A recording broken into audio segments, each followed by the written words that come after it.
પ્રધાનમંત્રી નરેન્દ્ર મોદીએ પરીક્ષા પે ચર્ચાના 9મા સંસ્કરણની બીજી કડીમાં પરીક્ષા અને રમત વચ્ચે સંકલન કરવા આપી શીખ. વિદ્યાર્થીઓ સાથે 2047માં વિકસિત ભારત બનાવવાના લક્ષ્ય પર કરી ચર્ચા. એઆઈના સદુપયોગ પર મૂક્યો ભાર.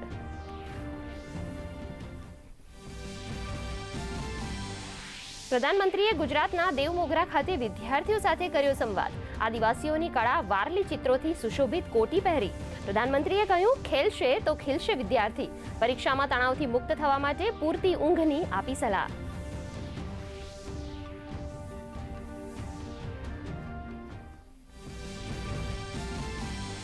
પ્રધાનમંત્રી નરેન્દ્ર મોદી અને સેશલ્સના રાષ્ટ્રપતિ વચ્ચે યોજાઈ પ્રતિનિધિ મંડળ સ્તરની બેઠક. બંને દેશો વચ્ચે દ્વિપક્ષીય અને વૈશ્વિક મુદ્દાઓ પર થઈ ચર્ચા. આરોગ્ય, ડિજિટલ, સમુદ્ર વિજ્ઞાન સહિત અનેક ક્ષેત્રોમાં અનેક સમજૂતી કરારોનું આદાન પ્રદાન.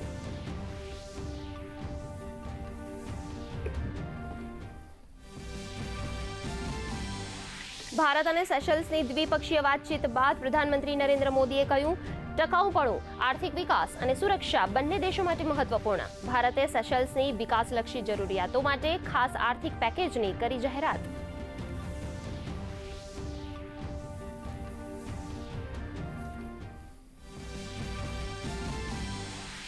વિપક્ષના હોબાળાના કારણે લોકસભાની કાર્યવાહી આવતીકાલ સવારે 11 વાગ્યા સુધી સ્થગિત.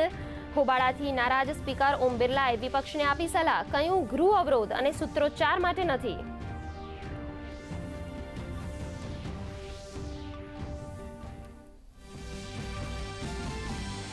છત્તીસગઢમાં કેન્દ્રીય ગૃહમંત્રી અમિત શાહે બસ્તર પાંડુ મહોત્સવના સમાપન સમારોહમાં આપી હાજરી. કહ્યું, જે બસ્તરમાં બંદૂકની ગોળીઓ ચાલતી હતી તે બસ્તરમાં આજે સાંસ્કૃતિક કાર્યક્રમો થાય છે.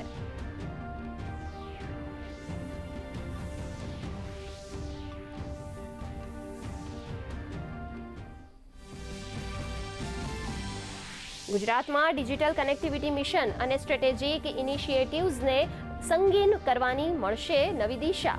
ગાંધીનગરમાં એલન મસ્કની કંપની સ્ટારલિંક અને ગુજરાત સરકાર વચ્ચે એમઓયુ સંપન્ન. સીએમ ભૂપેન્દ્ર પટેલ તથા ડીવાય હર્ષ સંઘવી રહ્યા ઉપસ્થિત.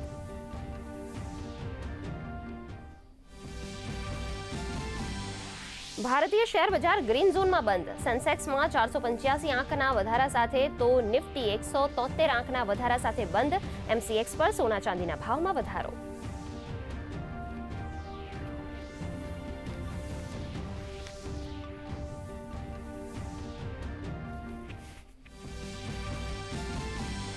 તો T20 વર્લ્ડ કપમાં હાલ સ્કોટલેન્ડની ઇટલી સામે ટક્કર. સ્કોટલેન્ડે ઇટલીને આપ્યો 208 રનનો ટાર્ગેટ.